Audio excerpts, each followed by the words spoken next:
The chef's hat is symbolic. The white part of a chef's hat represents cleanliness, and each of the 100 pleats in a chef's hat represents one of the 100 ways to cook an egg.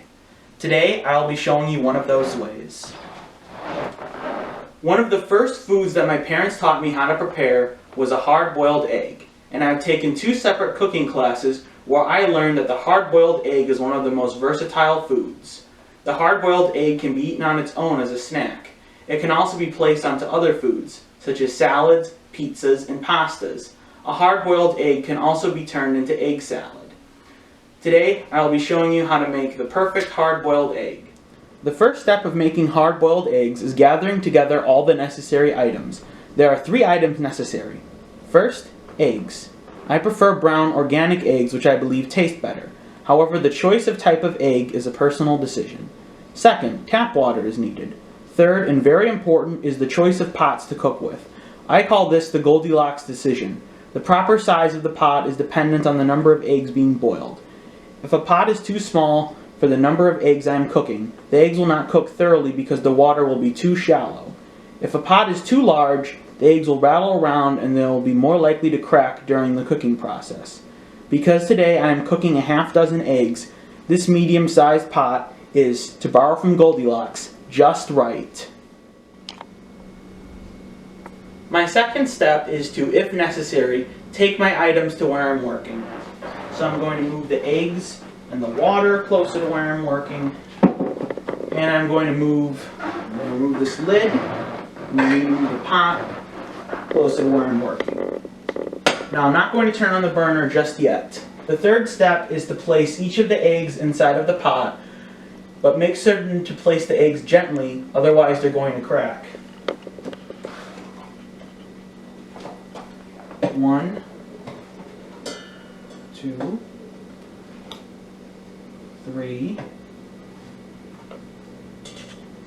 4, 5, and 6. The fourth step is to pour water onto the eggs. Now some people like to take the pot over to the sink, then fill up the pot, and then place it back here. That's fine, but the problem is doing so may cause the eggs to rattle around and break. So instead of taking the eggs to the water, I like to take the water to the eggs with this measuring cup.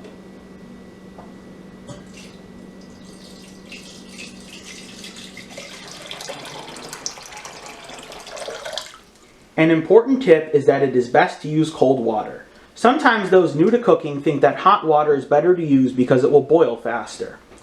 While that may be true, hot water actually tastes different than cold water. The reason is that hot water has usually been sitting inside a hot water tank, which can give hot water an artificial, almost metallic flavor. Cold water will also more slowly and evenly cook the egg inside the shell, avoiding a rubbery consistency that may occur if boiled too quickly. For these reasons, cold water is best. When filling the pot with water, it is important that the eggs are completely covered by 1 to 2 inches so that the eggs are always covered by water during cooking. Once the water is in the pot, the eggs are ready to cook. The fifth step is to turn on the burner to its highest setting or highest heat. Now, it's a waiting game. Keep the pot on the burner until it reaches a full rolling boil. You'll know when this happens when you see large bubbles form at the bottom of the pot, go to the top of the pot, burst, and have the water literally shake. Now that the water has reached a full rolling boil, it's time for the 6th step. Turn off the burner. Now the 7th step is to move the pot onto an inactive burner. I prefer to move it to the burner directly behind it for 2 reasons. 1, it's less movement, and 2, this is safer because there could be someone else who doesn't know that the pot is hot. Next step, the 8th step, is to cover the pot with the lid that I mentioned earlier. Now it is another waiting game. The 9th step is to time about 12 minutes. You can do this by either looking at the clock and waiting 12 minutes, or you could set a timer on a smartwatch or an electronic personal assistant like Alexa, or you could use a kitchen timer like this microwave.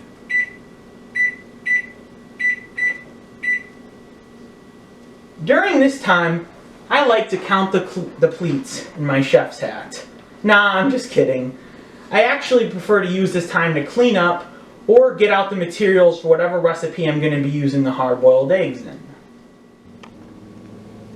The 10th step is to remove the pot from the burner. It is important to grab the handle with 2 hands because the pot may be heavy.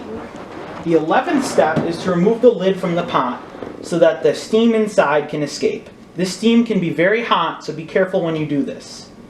The 12th step would be to pour out the hot water. This is because the hot water will continue to cook the eggs if it's left in the pot.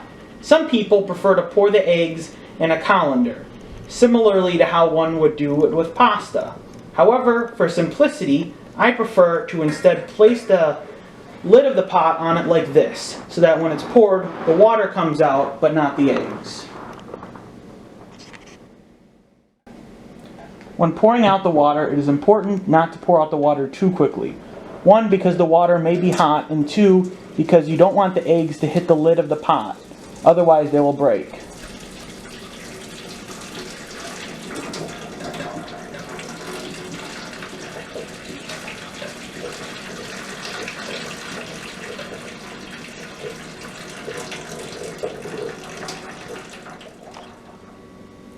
Now that the eggs have been cooled, I am going to remove them from the pot and onto the counter. Now, it is time for the final step, removing the egg from the shell so that I can use them in whatever recipe I desire. The final step is removing the egg from the shell. Some people like to use a spoon to crack the egg and start the process. Other people like to use this product known as the egg pod. The egg pod has many uses. It could be used to microwave eggs to hard boil them, but on the inside it contains this hard metal sealing. You can put 4 eggs in this device, close it, and shake it really rapidly so that the egg cracks in about a dozen different places and it can be peeled off very easily. I prefer to keep my number of dishes small, so I like to use the side of the pot or the side of the lid. Then I hit the egg against it several times so I can get several good cracks in there. This will allow me to peel the egg very easily.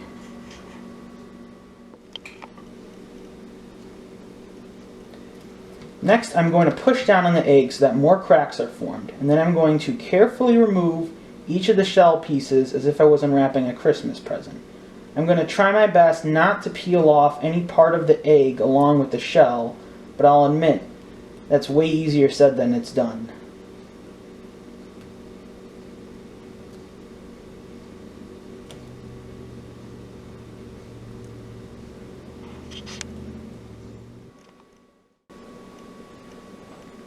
The egg is now done. Now I gotta figure out 2 things. 1, how am I gonna get my parents to do the dishes? And 2, what am I gonna do with this egg? What do you think, little buddy? Nah, I can't make ratatouille out of it. That's eggplant, not egg. I'll figure something out. Thanks for watching!